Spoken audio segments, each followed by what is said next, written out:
Even there, all the way on the left-hand side for us viewers, on the right-hand side for the peloton. On the other hand, we have Jade Viel, the former French champion for FDJ Suez, who sadly has to go without Cecilie Uttrup-Ludwig for quite some time after a problem with her tailbone, I think it was.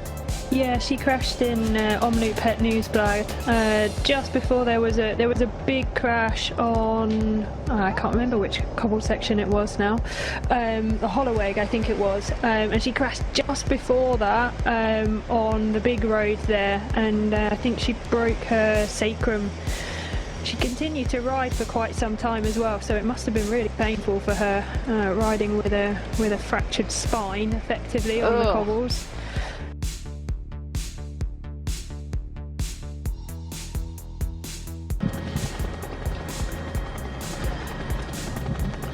The French national champion is also still in this group. Very recognisable, great kit there, great helmet as well for Victoire Berthaud.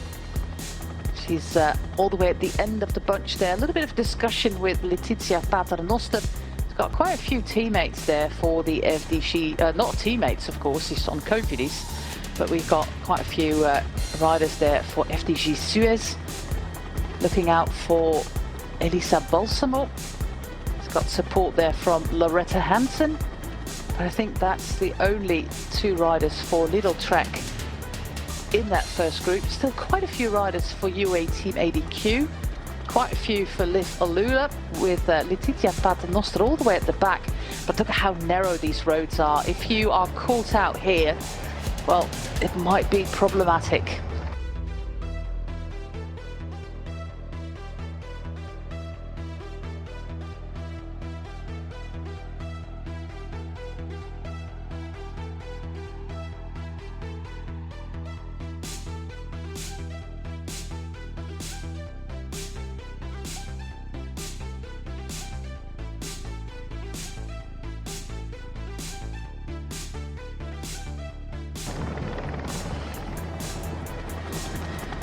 About 25 riders still there in that first group. 3 riders for UNOX, including Aminata Salo and Maria Giulia Convalonieri. I think it's Anouska Koster being the third rider there.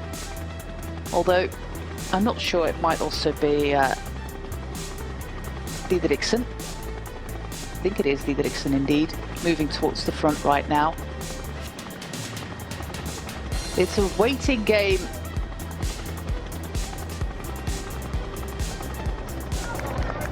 There she is. It is indeed Anouska Koster, the former Dutch champion. I think her title was actually here on the Van Berg, if I recall correctly. Atasalo on her wheel, Convalonieri just behind her. Femke Gerritsen upping the pace. Abby Smith doing a fantastic job there for the DSM Firmenich PostNL team. Making sure that her team leaders stay at the front on these narrow roads. Charlotte Kool looking very composed there. Okay, 7.4 kilometers to go, Danny. Who's your money on? Virtual money, not real money. Not playing for real. Why not? Might be paid in Haribos then. Oh well, I think that would be more favourable, to be honest. We'll pay in Haribos. Let's go with Haribo. As long as it's not. Yeah, when you look at this group, obviously when we've got the likes of Lorena Wiebes and Charlotte Kool that are still in this, you know, they obviously come with the tags of favourites. There are a number of other riders that we've discussed throughout the race here that Pfeiffer Georgie just sat there in second wheel in the British Champions jersey there. Are we going to see a long range attack? Or, well, it's not going to be too long, is it, with less than 7 kilometres to go, but is someone going to try that up before we get to the Van Berg? I severely hope we are, and not just going to leave it down to a sprint there. But again, if we look at, go on. If we look at the wind directions, it is going to be a tailwind going into the Van Berg. So if you have the legs, there is an option to stay away. It's not a headwind, so tailwind is always more favourable if you want to try a little bit of an attack, but so far it's just nicely grouped together, and nobody's really making any move towards an attack.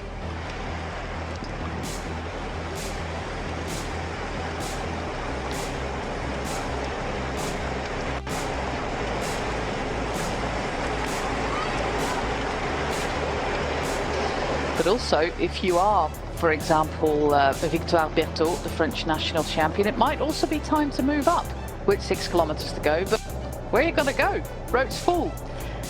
Yeah, exactly. And we have seen a number of riders using the grass going up. And as I said before, it's not necessarily the best idea in with the commissaires' beady eyes on the back of the bunch. Using the grass isn't really allowed in road racing. Obviously it does happen. I think if you want to try and do something with a full tailwind, about 25 kilometers an hour, is the last turn that we take before the town of Drijber.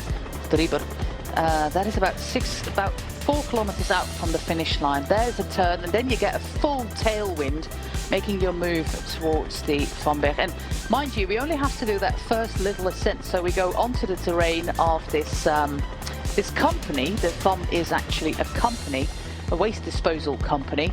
We go onto the terrain, then we take a right-hander, and then basically it's one climb. So if you have a few seconds before that, you might actually avoid that bunch sprint, but they will have to take a move on. We see Puk Pieterse gradually move towards the front. I think she is the one that we might be looking at to pull a stunt like that. This is that moment that the wind is becoming really favourable, and look at the pebbles there on the inside of the corner. That's not where you want to be. Everybody's taking a real wide turn.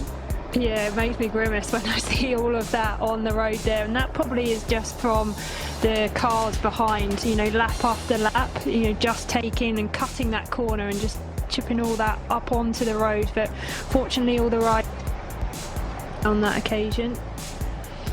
Femke Gerrit, Misha Bredewold at the front right now for the SD Works team, followed by Magirus, and then in 4th position of that train is Lorena Wiebes.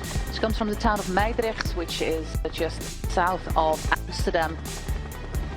Puk Pieterse is on her wheel. We have Schweinberger still there as well for Phoenix de Koning. Some riders of Team UAE ADQ moving to the front. DSM Firmenich have got a nice little train there. Bang in the middle between the two trains, we find Lily Williams all by herself. Picolik might still be in this group, but so far the only one I have identified is Maëlle Grostet with number 62 for the Human Powered Health team. I think Romy Casper is also in there from Human Powered Health. Marta Lach is trying to move up there all the way on the outside. Is she going to try a little bit of an attack or just moving up towards the front? There is going to be a tailwind moving up, so the pace will be really high, making it really, really hard to attack. In the final 5 or 4 kilometers already of the Ronde van Drenthe, edition 25, with finish on the Van Berg for the first time. Paternoster moving to the front of the Jayco Alula team. Lily Williams completely unperturbed there in the middle. She's such a classy bike rider. Romy Casper, Puk Pieterse completely focused on that DSM, on that SD Works train. Elisa Balsamo a little bit further back. Franziska Koch doing the work there for DSM Firmenich. It looks like Fiver Georgie, as always, is going to be the last rider in front of Charlotte Kool. But Danny, we might actually see a sprint before we take that right-hander onto the terrain of the FAM company.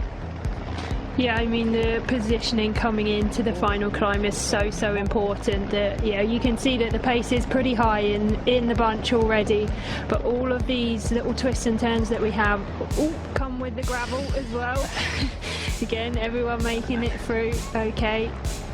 But yeah, I was going to say, the faster it is in the bunch, obviously the more difficult it is for riders to attack off of that. So for the likes of Team DSM Firmenich and for SD Worx Pro Time, they want to keep this pace high to bring it down to a sprint for their chosen sprinters in Lorena Wiebes and Charlotte Kool. You see that Loretta Henson is trying to move up there on the left-hand side of the peloton with Elisa Balsamo. Puk Pieterse is a little bit further back right now. It's the two trains on either side of the road, SD Worx Pro Time, as they are called, of course, with their extra sponsor, and DSM Firmenich PostNL. In the middle, a little bit of a train with Lily Williams and Romy Kasper. We have Ilse Pluimers still there, Marta Lach, Letizia Paternoster, Elisa Balsamo, Gasparini is one of the riders there, Bertizzolo also of the UAE Team ADQ. But it's all about being in position for these final corners. And look at how narrow this path is. This is not a freeway. This is only used by bikes and people who actually have to be there, who live there, who have a farm there. This is not a really wide road and really, really hard to move up. Abby Smith in a little bit of trouble, but she did some fantastic work there at the front of the bunch for her teammates. Femke Gerritsen, Misha Bredevold, the two riders in front of Magirus and of course Lorena Wiebes. Who can beat Lorena Wiebes? That is going to be the big question. See one of the Ceratisit riders on the wheel of Lorena Wiebes as the sun starts to set. It's almost 6 p.m. at the moment in the Netherlands. It's quite a late race, but that is for you to be able to see this race after the Tirreno and after Paris-Nice. Final 2 kilometers, tension is rising, Danny. That final turn is coming and Francisca Koch is giving everything to get that DSM Firmenich train into position for that final right-hander onto the fun terrain. The pace is really, really high, and this is that corner. No, this is not that corner just yet. We still have one more to go onto the climb, but look at the pace and look at the trains on the road there. On the left-hand side, DSM Firmenich. On the right-hand side, SD Worx Pro Time. It's a really impressive display. Through the middle, Lorenza Henson is piloting Elisa Balsamo. We also see Consonni move to the front with Puk Pieterse a little bit further back. Consonni there with, I think it's Bertizzolo doing the work, but look at the pace. This is a sprint before the sprint, before that final kilometer onto the terrain. Here it is, that corner that I was referring to. Fiver Georgie first in the corner with Kool. And look at the gap that Fiver Georgie has after that fantastic cornering skill. We're in the final kilometer, Danny. The final kilometer of the Ronde van Drenthe. Fiver Georgie is leading. We have Charlotte Kool in 3rd position. On her wheel, Elisa Balsamo in 6th position. As we speak is Lorena Wiebes. Fiver Georgie is doing an absolute marvelous job there for Charlotte Kool. We're going the final corner and start the climb. It's such a short climb, it's such a punchy climb. Letizia Paternoster also moving towards the front. Puk Pieterse is still there, moving all the way on the outside. In the blue is Puk Pieterse. Can she still avoid that bunch sprint? Fiver Georgie is setting the pace with Magirus, with Wiebes, with Pieterse, with Balsamo, with Kool, with Paternoster, all moving to the front now. On towards that final stretch of cobbles. There goes Fiver Georgie out of the saddle together with Magirus. They are going to launch their sprinters. Wiebes is moving up with Balsamo on her wheel. The final few hundred meters of the Ronde van Drenthe. Will it be the 4th title there for Lorena Wiebes? Absolute marvelous job here by Christine Magirus, piloting, leading out Lorena Wiebes. But Elisa Balsamo is on her wheel. But Pieterse not that far back, and Letizia Paternoster there in 1st place. There is a little bit of a gap going onto the cobbles right now with Magirus, with Wiebes and with Balsamo. Wiebes is opening a sprint, and can Balsamo still get past the Dutch rider? No, she absolutely cannot. Lorena Wiebes is the queen of the Ronde van Drenthe. Number 4, a record holder in this race.